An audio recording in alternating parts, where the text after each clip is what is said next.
بسم اللہ الرحمن الرحیم۔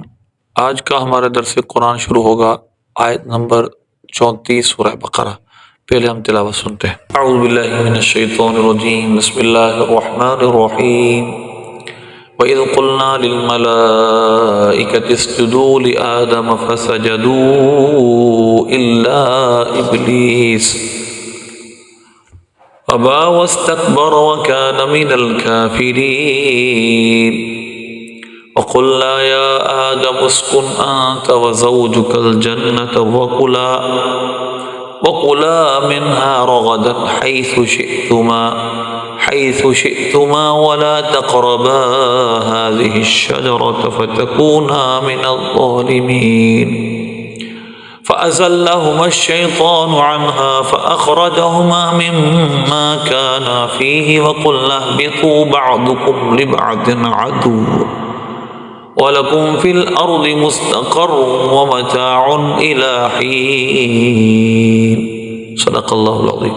اللہ کریم نے فرمایا وَإِذْ قُلْنَا، جب ہم نے فرمایا للملائکہ فرشتوں سے، اسجدوا لآدم، آدم کو سجدہ کرو، فسجدوا إلا ابلیس، ابلیس کے سوا سب نے سجدہ کیا، ابا، اس نے انکار کیا، واستکبر، اور تکبر کیا، وکان من الکافرین، اور کافروں میں سے ہو گیا، وہ کافروں میں سے تھا۔ اللہ کے علم میں وہ پہلے ہی کافر تھا، لیکن لوگوں کے علم میں اس کے بعد اس کا کفر واضح ہوا۔ قلنا یا آدم اسکن انت وزوجک الجنہ، ہم نے فرمایا آدم اسکن، آپ رہیے اور آپ کی زوجہ رہیے جنت میں، وکلا، اور آپ دونوں کھائیے، منہا، اس جنت میں سے، رغدن، وسیع، حیث شئتما، جہاں آپ کا دل چاہے، بغیر روک ٹوک کے، جتنا چاہے، ولا تقربا هذه الشجرہ، لیکن اس درخت کے قریب نہیں جانا، فتکونا من الظالمین، اگر آپ نے ایسا کیا، اس درخت کے قریب گئے، اس کا پھل کھایا، تو آپ حد سے بڑھنے والوں میں سے ہو جائیں گے۔ فازلہما، ان دونوں کو پھسلا دیا، الشیطان، شیطان نے، عنہا، اس سے، یعنی جنت کے معاملے سے، واخرجہما مما کان فیہ، ان دونوں کو نکال دیا اس میں سے جس میں وہ دونوں تھے، وقلنا اہبطوا، اور ہم نے فرمایا اہبطوا، اترو، بعضکم لبعض عدو، تم میں سے بعض کے دشمن ہیں، وَلَكُمْ فِي الْأَرْضِ مُسْتَقَرٌ، تمہارے لیے زمین میں ایک وقت تک مستقر ہے، ٹھکانہ ہے، رہنا ہے تم نے، وَمَتَاعٌ إِلَىٰ حِينٍ، اور ایک وقت تک برتنا ہے، یعنی ایک وقت تک ٹھکانہ، اور اس ایک وقت تک برتنا ہے تمہیں دنیا میں۔ اب ذرا آ جائیں پھر آیت نمبر 34 پہ۔ اللہ کریم نے یہاں پر تمام فرشتوں سے حضرت آدم علیہ السلام کی جب فوقیت بیان کر دی، ان کو علم جو تمام اللہ نے عطا کیا ہے، تمام چیزوں کا علم، یہاں تک کہ فرشتے لوح محفوظ تک علم جانتے ہیں، اور لوح محفوظ میں جو کچھ ہو چکا، جو کچھ ہونے والا، سب لکھا ہے، لیکن اس کے باوجود بھی آدم علیہ السلام کو اللہ نے وہ علم سکھایا جو فرشتوں کے پاس بھی نہیں تھا، اور اسی کو فوقیت کا سبب بنا کر اللہ نے حضرت آدم علیہ السلام کو مسجود ملائکہ بنا دیا، فرشتوں کو حکم دیا کہ ان کو سجدہ کیجیے۔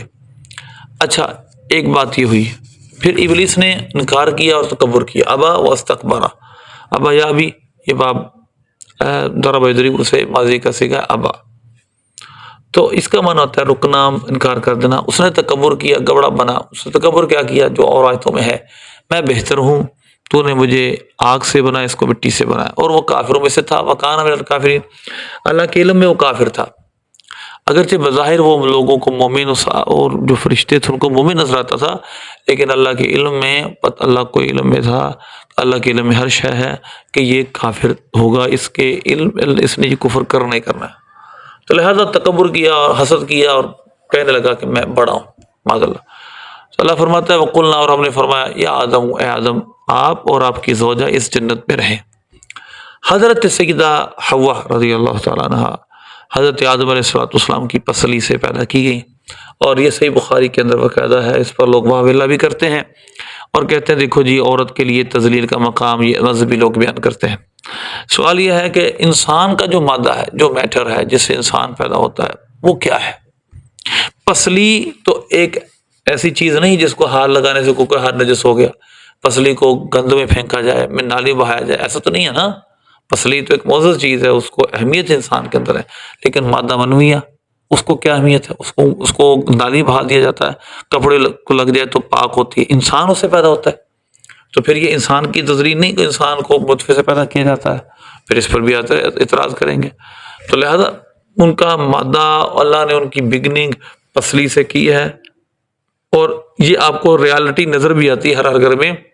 اس کی عقل اتنی کامل نہیں ہوتی، اس کا حوصلہ، اس کا برداشت کا لیول وہ نہیں ہوتا جو مردوں کا ہوتا ہے۔ تو لہذا حضرت حوا حضرت آدم علیہ السلام کی پسلی سے پیدا کی گئی، بائیں پسلی سے، اور اللہ نے پیدا کر کے فرمایا کہ تم دونوں کلا، یہ واحد تثنیہ مذکر حاضر کا صیغہ ہے، فعل امر ہے، تم دونوں کھاؤ اس میں سے رغدن، رغدن کہتے ہیں واسع لا حجر فی، کوئی روک ٹوک نہیں ہے، وہاں جا کر کھائے، ہے ہی سوچیے تم جہاں سے آپ کبھی چاہے۔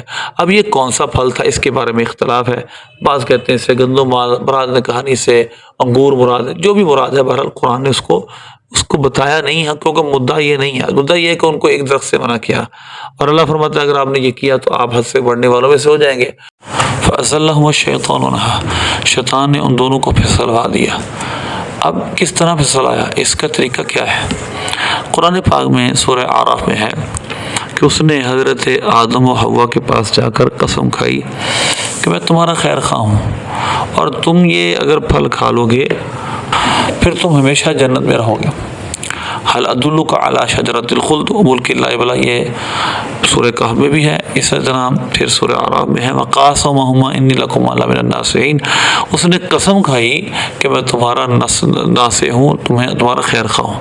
تو حضرت آدم علیہ السلام نے کہا کہ اللہ کی جھوٹی قسم کون کھا سکتا ہے، اس سے پہلے کیونکہ گناہ کوئی نہیں ہوا کبھی، تو لہذا اس لیے حضرت آدم علیہ السلام نے اس کی بات کو مان لیا۔ فاخرجہما مما کان فیہ، تو اس نے ان دونوں کو نکلوا دیا اس سے جس میں وہ دونوں تھیں، جنت سے۔ اللہ فرماتا ہے وقلنا، ہم نے فرمایا اہبطوا، یہاں سے اتر جاؤ۔ اب یہاں پر ایک سوال پیدا ہوتا ہے، حضرت آدم و حوا دونوں دو تھے، اور جہاں صیغہ جمع کا ہے، جمع کا اطلاق عربی میں 3 سے شروع ہوتا ہے، مطلب کیا ہے اس کا؟ مطلب اس کا یہ ہے، چراغ میں لکھا ہے انتما بما شملتما علیہ من ذریتکما، تم اور تمہاری پشتوں اور صلبوں میں جو ذریت ہے ان تمام کو لے کر تم زمین میں اتر جاؤ۔ پھر بعض کے دشمن ہیں، بعض پر ظلم کریں گے، آپ کے سامنے جتنا ظلم اس وقت دنیا میں چل رہا ہے، اور یہ ظلم کا پہلے بتا دیا کہ یہ ظلم ہوگا، کیونکہ یہ دنیا دارالامتحان ہے۔ وَلَكُمْ فِي الْأَرْضِ مُسْتَقَرٌ، تمہارا زمین میں ایک وقت تک مستقر ہے، ٹھہرنے کی جگہ۔ یہ استقر ہے، استقرار باب استفعال مصدر سے یہ اس میں ظرف ہے، اور اصل اس کے حروف اصلی ہیں قارا، قررا، قاف را را۔ متاعن اور سامان ہے جس سے انسان نفع لیتا ہے، اس طرح زندگی گزارتا ہے۔ الہین، ایک وقت، حین کا معنی وقت، اس کی جمع احیان ہمارے استعمال ہوتا ہے، بعض الاحیان، بعض اوقات۔ تو لہذا اللہ نے فرما دیا تھا کہ تمہارا زمین میں ایک وقت تک ٹھکانا ہے، اور وقت تک تمہیں رہنا ہے۔ انسان نے بڑی کوشش کی، لیکن انسان اللہ کے اس قانون کو غلط ثابت نہیں کر سکتا، نہ کر سکا، نہ کر سکے گا، کہ ہمارا ٹھکانا یہاں پر عارضی ہے، ہمیشہ کے لیے نہیں ہے، ہم تھوڑے وقت کے لیے یہاں آئے ہیں، ہم نے چلے جانا ہے۔ تو لہذا ہمیں دنیا میں کچھ وقت کے لیے امتحان کے لیے بھیجا گیا ہے، اور پھر یہاں پر جو حضرت آدم کو جنت میں بھیج دیا گیا، حالانکہ پیدا زمین کے لیے کیا تھا، انی جاعل فی الارض خلیفہ۔ بعض جاہل لوگ کہتے ہیں کہ حضرت آدم علیہ السلام اگر دانا نہ کھاتے تو ہم جنت میں رہتے، تو جنت میں اگر آپ کیسے رہتے جب اللہ نے پیدا ہی آپ کو زمین کے لیے کیا ہے؟ جب مشورہ فرشتوں سے لیا، فرمایا انی جاعل فی الارض خلیفہ، میں زمین میں خلیفہ بنانے والا ہوں، تو ظاہر ہے کہ آپ نے جنت میں ہمیشہ رہنا ہی نہیں تھا۔ جنت میں پھر کیوں بھیجا؟ تاکہ حضرت آدم علیہ السلام کے ساتھ اور انسانوں کے ساتھ جو شیطان کی عداوت ہے، اللہ اس کو ظاہر کر دے کہ انسان کو شیطان کبھی بھی سکھی حالت میں نہیں دیکھ سکتا۔ تو لہذا اس لیے یہ ہمارا سب کے لیے سبق ہے۔ اللہ ہم سب کو عمل کی توفیق عطا فرمائے۔